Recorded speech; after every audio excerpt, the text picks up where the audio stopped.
일단 제 말씀을 좀 드리도록 하겠습니다. 첫째로 저는 오늘 이런 과거에 대한 흠집 잡히기 경쟁보다는 우리 국민들의 삶에 관한 이야기를 좀 많이 하고 싶습니다.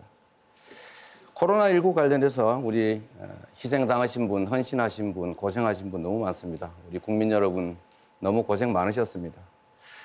제가 방역은 국가의 책임이다. 그렇기 때문에 방역을 위해서 국민이 특별한 손실을 입으면 국민들의 그 특별한 손실을 국가의 이름으로 국민들 전체가 책임져 줘야 된다고 생각합니다.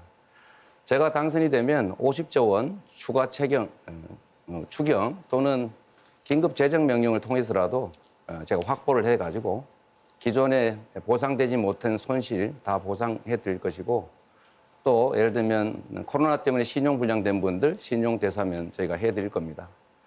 그리고 코로나 때문에 생긴 부채는 국가가 인수해서 일부 조정을 하고 또 탕감하는 방식으로 그 고통을 줄여드리겠다는 말씀을 드리고, 지금 은행들이 전부 상업은행화 됐기 때문에 이 서민들의 금융에 대해서 책임을 지지 않습니다. 그래서 저희는 국민상생은행을 만들어서 우리 국민들이 겪는 금융상의 어려움 다 지원해드리겠다는 말씀을 드립니다.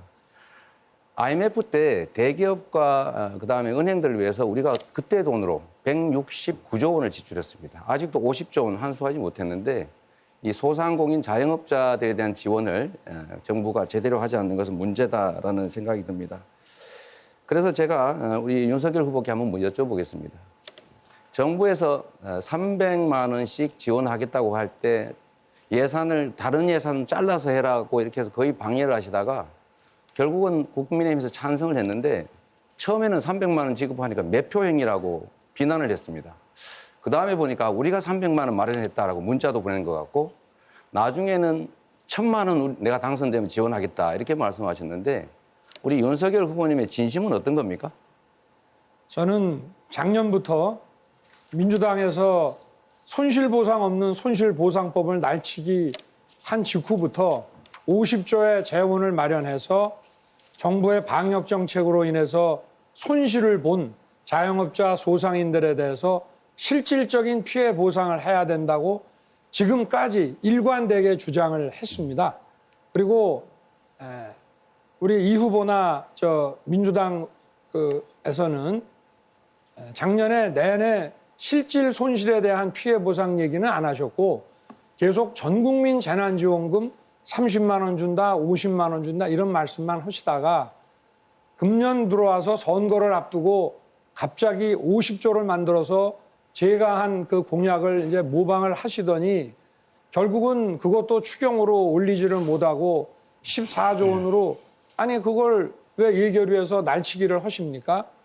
그래서 저희는 할 수 없이 사각지대 노인분들에 대한 3조 지원을 보태가지고 일단 17조로 본회의에서 합의 통과를 시켰는데 그야말로 이거는 정부의 시혜나 베풀어 주는 것이 아니라 그 정부의 공공정책으로 인해서 피해를 본 분들에 대한 재산권 행사의 손실을 본 분들에 대해서 헌법상의 권리로서 이거는 보상을 해드려야 되는 문제라고 생각합니다.